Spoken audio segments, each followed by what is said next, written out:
नीति क्लास, नीति क्लास, नीति क्लास। या हम सभी अपने जीवन में सुख और गुणों की अभिवृद्धि के लिए नीति के विषयों का श्रवण कर रहे हैं। नीतिकार हमें सिखाते हैं कि हर बार कहना ज़रूरी नहीं है, लेकिन हर बार चुप रहना भी ज़रूरी नहीं है। चीज़ों को संभालना, आपके जीवन में उपस्थित होने वाले दिनों को संभालना, संबंधों को संभालना, ये सब आपके ही कर्तव्य हैं, क्योंकि जिंदगी आपकी आपसे है। आपके जीवन में कई फेसेस ऐसे आते हैं, गृहस्थ में, व्यापार में, पढ़ाई में, समाज में, जब लगता है कि जवाब दे देना चाहिए। उस समय उस परिस्थिति को समझें कि वो परिस्थिति जवाब देने लायक है कि नहीं, कि आपके जवाब देने से चीज़ें बिगड़ेंगी कि संभलेंगी। बहुत सारी बातों को माँ आप इग्नोर करके चलते हो। जो गृहिणी होती है वो इग्नोर करके चलती। कैसे?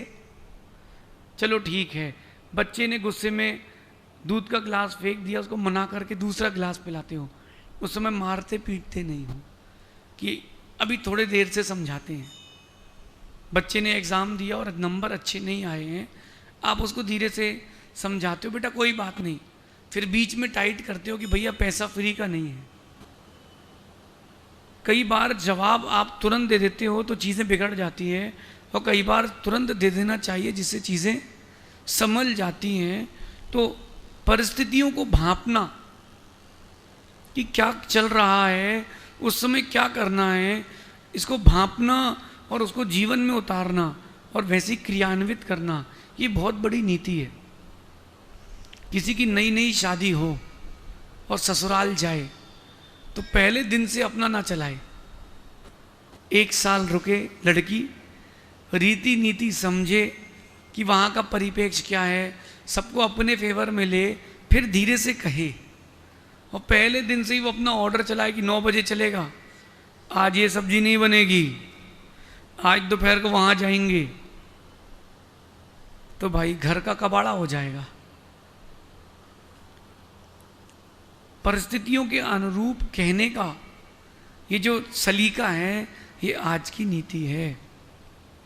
कह रहे हैं कि हर सवाल का जवाब देना भी ज़रूरी नहीं है, और हर बार चुप रहना भी ज़रूरी नहीं। कई बार क्या होता है कि अपन चीज़ों को टालते जाते हैं, और टालने से वो एक बहुत बड़ा पहाड़ बन जाता है। जैसे आपका घर है और आपके घर के बाहर एक बिजली का खंभा है, और भारतीय लोगों का एक ट्रेंड है कि जहाँ खंभा हो वहीं कचरा फेंकना है। भले ही वो गवर्नमेंट कितना बोले कि गाड़ी वाला आया घर से, बोले हमको तो घर के बाहर कचरा फेंकने में ही सुकून मिलता है। तो चीज़ों को समझना आप। आपके घर के बाहर एक बिजली का खंभा है, और आपने वहाँ पड़ोसी ने किसी ने वहाँ कचरा फेंक दिया एक दिन, और आपने पहले दिन मना नहीं किया, आपके घर के बाहर कचरा घर बन जाएगा। उसी दिन आपको जवाब देना था, उसी दिन सुधारना था, उसी दिन संभालना था। अगर फर्स्ट डे आपने दवाई नहीं लगाई तो वो रोग नासूर हो जाएगा। ये एक बात है। मैं आपको बता रहा हूँ कि मैं 5th 6th क्लास की बताता हूँ आपको। एक इंग्लिश टीचर थी हमारे यहाँ, पूनम शर्मा करके, स्कूल में, और वो बड़ी तेज तर्राट थी। आई और स्कूल स्टार्टिंग ही हुई थी, गर्मी थी उस समय, उन्होंने पहले पंखे बंद कराए, बोले पिन ड्रॉप साइलेंस होना चाहिए। अब एक लड़का थोड़ा उज्जड था, ऊधमी था, शैतान था, उसने बीच बीच में कमेंट करना चालू कर दिया। 5th 6th क्लास की बात थी। ओ भैया, मैडम ने क्लास 10 मिनट की ली, 40 मिनट का पीरियड था, उसको उठाया, बाकी 30 मिनट तक उसको मारा। कितने मिनट तक? वो बैठ गया, खड़ा हो गया, गेट बंद कर दिया, कहाँ भागेगा तू? पूरी क्लास में उसको घसीट घसीट के मारा, स्केल से, डस्टर से, हाथ से, ऐसे मारा कि खून नहीं निकले और घाव ना आए। कितने मिनट तक? बाकी जो 60 बच्चे थे क्लास में, जो 59 थे ना, वो ऐसे बैठे थे। और अगले दिन उनका जो पीरियड था, यहाँ एक पीरियड समाप्त हुआ और जैसे ही इंग्लिश पीरियड आया, पंखे बंद, सब ऐसे बैठे कि अपना नंबर ना आ जाए। उन्होंने पहले दिन बता दिया कि हमको क्लास कैसी चाहिए। आपको भी फर्स्ट डे से डिसाइड करना चाहिए कि आपको ज़िंदगी कैसी चाहिए। बहू आई है घर में नई नई, उसको ज़्यादा छूट मत देना, बिगड़ जाएगी। पहले दिन से काम कराओ, उतना प्यार भी दो, बेटी जैसे रखो, लेकिन बिगड़ने मत देना, क्योंकि वो बिगड़ गई तो आने वाली पीढ़ी को संभालेगा कौन? ये अनुशासन है। तो हर साल हर सवाल का जवाब देना ज़रूरी नहीं है, कई चीज़ों को इग्नोर भी करना चाहिए। कहीं अगर बीच में कोई बच्चा कह रहा है उन्हीं टीचर से कि मैम सिर दुख रहा है, हेड डाउन कर लूँ क्या? वो कहती हाँ कर लो। Ma'am please may I go to toilet? हाँ यू गो। उन्होंने मना किसी को नहीं किया। अनुशासन में रहते तो चीज़ें अच्छी रहती।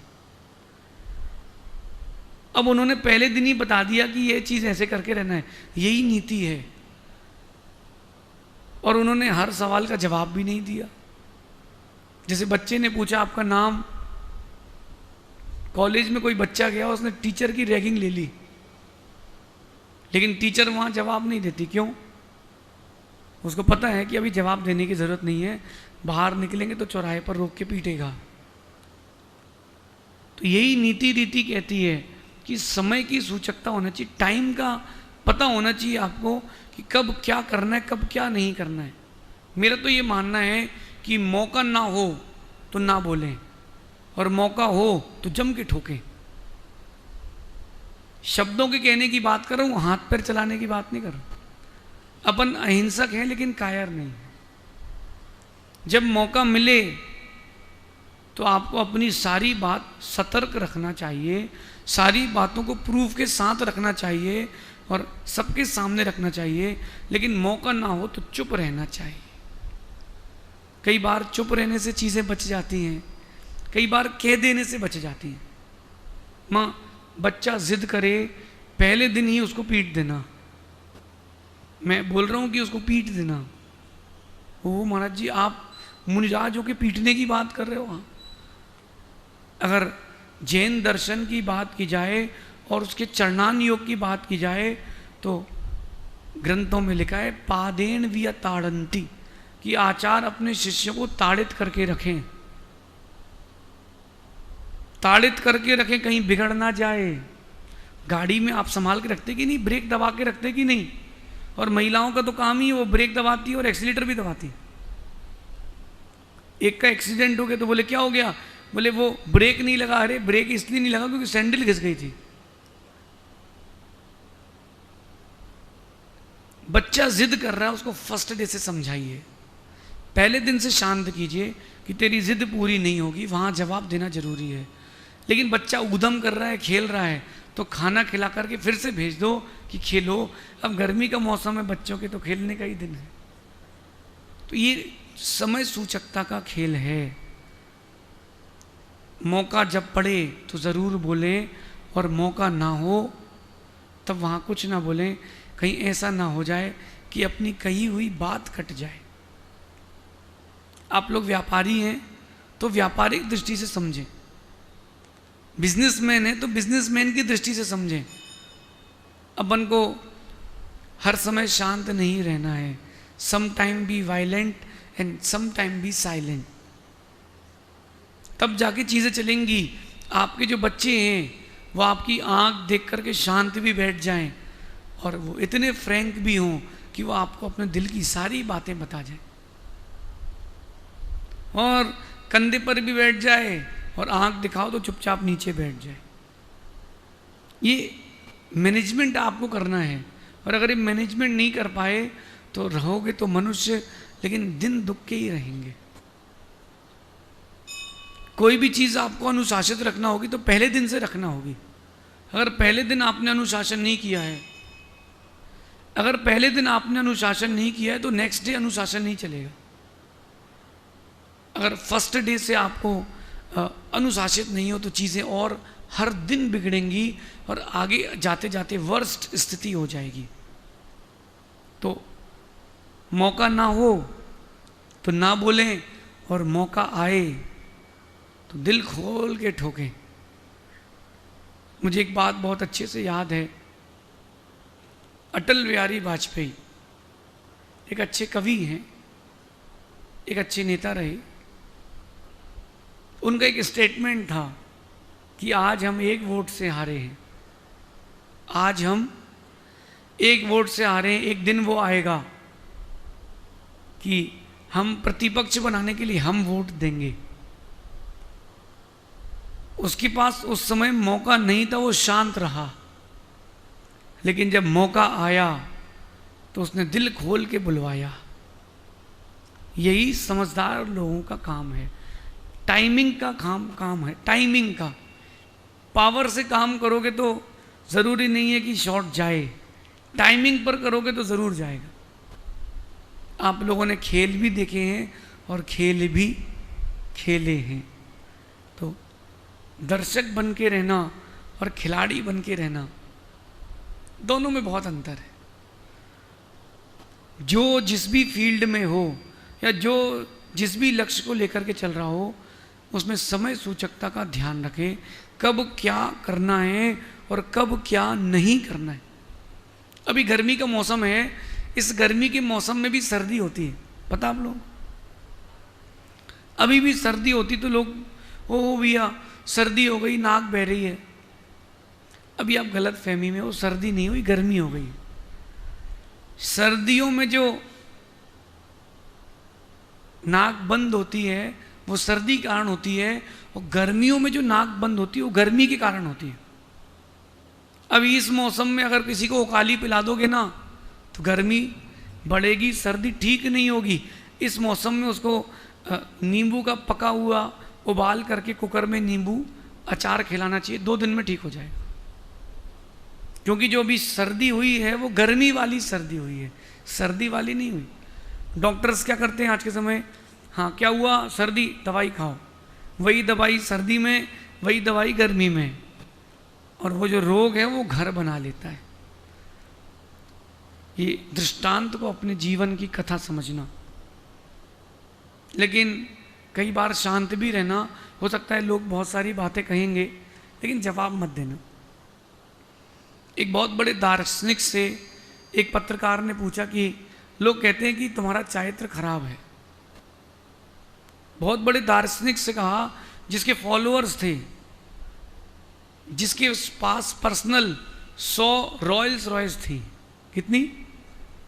पर्सनल, जिसके पास 100 रॉयल्स रॉयस थी, उससे पूछे गया कि आपका चारित्र अच्छा नहीं है, आपके चारित्र पर लोगों ने सवाल उठाए हैं, इस पर आपका क्या कहना है? उसने एक ही बात बोली कि मैं इस बारे में कुछ नहीं कहना चाहता। क्यों? क्योंकि जो मेरा मित्र होगा वो ऐसे प्रश्न उठाएगा नहीं और उसको जवाब देने की ज़रूरत भी नहीं है। लेकिन जो शत्रु होगा उसको मैं कितने ही समझा लूँ वो मेरी बात को समझेगा नहीं, और मित्र को समझाने की ज़रूरत नहीं। जब ज़रूरत ही नहीं है तो मैं बोलूँ क्यों? जब ज़रूरत ही नहीं है तो मैं बोलूँ क्यों? अगर व्यक्ति मुझे समझता है तो मुझसे एक्सक्यूज़ नहीं मांगेगा, और व्यक्ति नहीं समझता है तो एक्सक्यूज़ कितने भी दे दूँ वो तो भी नहीं मानेगा। तो क्या करें? इसलिए चुप रहें। और मेरा ये मानना है कि जब कभी आपकी खामोशी पर सवाल उठें तो धीरज रखना, समय पर देना, और मन में ये सोचना कि बहुत सवाल उठ रहे हैं हमारी खामोशी पर, बहुत सवाल उठ रहे हैं हमारी खामोशी पर, सब्र करो, जवाब खतरनाक मिलेगा। तैयारी करें अपने अंदर, तर्कों को जोड़ें, प्रूफ्स को रखें। देखो आप कोर्ट केस भी होता है तो गवर्नमेंट में भी वो टाइम देते हैं, 15 दिन प्रूफ लेकर के आइए, टाइम देते हैं कि आप तैयारी करके आइए। जब कभी आपको अपनी बात रखना हो तैयारी करके जाएं। अगर आपने तैयारी नहीं करी और अपनी बात रख दी, बात कट गई, दोबारा मानी नहीं जाएगी। इसलिए जब भी आपकी खामोशी पर सवाल उठें, धीरज रखना। हर बार कहना ज़रूरी नहीं है, हर बार चुप रहना भी ज़रूरी नहीं। आप सही हैं और सबूत ना हो तो चुप रहें, आप सही हैं सबूत हो तो बोलें, क्योंकि बिना प्रूफ के आपको कोई मानेगा नहीं। एक व्यक्ति बीमार पड़ गया 2 महीने के लिए, 2 महीने तक वो अपने ऑफिस नहीं गया, गवर्नमेंट ऑफिस, और उसकी पत्नी बड़ी शातिर थी। पत्नी ने उसका डेथ सर्टिफिकेट बनाया और ऑफिस में जमा कर दिया। क्यों? क्योंकि पेंशन अब उसको मिलेगी। अब वो 2 महीने बाद जैसे तैसे स्वास्थ्य ठीक करके पहुंचता है, कहाँ? ऑफिस। बॉस कहता भैया आप, तुम्हारी नौकरी खत्म हो चुकी, तुम मर चुके हो। ये भारत की कथा सुना रहा हूं मैं आपको कि भारत की क्या सभ्यता है। वो कह रहा है सर मैं सामने खड़ा हूं, जिंदा हूं। हाँ, बोले कागज देखो, तुम्हारा डेथ सर्टिफिकेट लग चुका है। कागज में तुम मरे हो इसलिए तुम मरे हो, तुम्हारे जिंदा होने ना होने से कोई फर्क नहीं पड़ता। अब वो गया सरपंच के पास, विधायक के पास, सर ऐसा ऐसा हो गया, मेरे साथ चीटिंग हो गई। उन्होंने कहा रुको, मोहल्ले में आके बात करते हैं। उसकी पत्नी ने 10-12 रिश्तेदार पड़ोसी इकट्ठे कर लिए अपने फेवर में। अब वो कहता है कि मेरे साथ चीटिंग हो गई, मैं तो बीमार था, मेरा डेथ सर्टिफिकेट जमा हो गया। विधायक कहता भैया मैं कुछ नहीं कर सकता हूँ। क्यों? बोले 10 लोग कह रहे हैं, उनकी बात कैसे काटूं? और तेरा तो अकेले का वोट है, उन 10 का वोट कट जाएगा। प्रूफ ना हो तो ना कहें, शांत रहें, अपनी शक्ति बढ़ाएं, अपना पद बढ़ाएं, अपना ओहदा बढ़ाएं, फिर बात को रखें तो आपकी बात स्वीकार की जाएगी, वरना आपकी बात काट दी जाएगी। ये आज की नीति है। हर बार चुप रहना ज़रूरी नहीं है, लेकिन हर बार कहना भी ज़रूरी नहीं। कई लोग बड़े बड़े बोले होते हैं, वो हर चीज़ कहते हैं। महाराज जी बहुत गर्मी है, अरे वो तो मुझे भी पता है। महाराज जी पानी नहीं गिर रहा, अरे वो तो मुझे भी पता है। महाराज जी आज 50 टेम्परेचर है, वो तो मुझे भी अनुभव हो रहा है। कहो कुछ ऐसा जिससे लोगों का तुम्हारे प्रति आकर्षण हो। ये आज की नीति अपने जीवन में उतार के रखना, और एटीट्यूड भी रखना कि बहुत सवाल उठ रहे हैं हमारी खामोशी पर, सब्र करो, जवाब सबको खतरनाक मिलेंगे। ये एटीट्यूड भी रखना, लेकिन पीछे तैयारी भी रखना। मेरा कहना है कभी किसी को कमज़ोर मत आंकना। चींटी भी सांप को मारने की ताकत रखती है, चींटी भी हाथी को मारने की ताकत रखती है। कभी एटीट्यूड में मत रहना। छोटा सा दिया भी, छोटी सी तीली भी पूरे जंगल को आग लगा सकती। कमज़ोर किसी को मत आंकना, क्या पता कब किसका वक्त आ जाए, कब किसका दौर आ जाए और तुम्हारा दौर ख़त्म हो जाए। इस एटीट्यूड के साथ भी रहना, लेकिन समय का भी ध्यान रखना, तो आपके जीवन में आनंद की बहार आएगी। शेष आगे दिखेंगे। भगवान महावीर स्वामी की नीति क्लास, नीति क्लास, नीति क्लास, राष्ट्रीय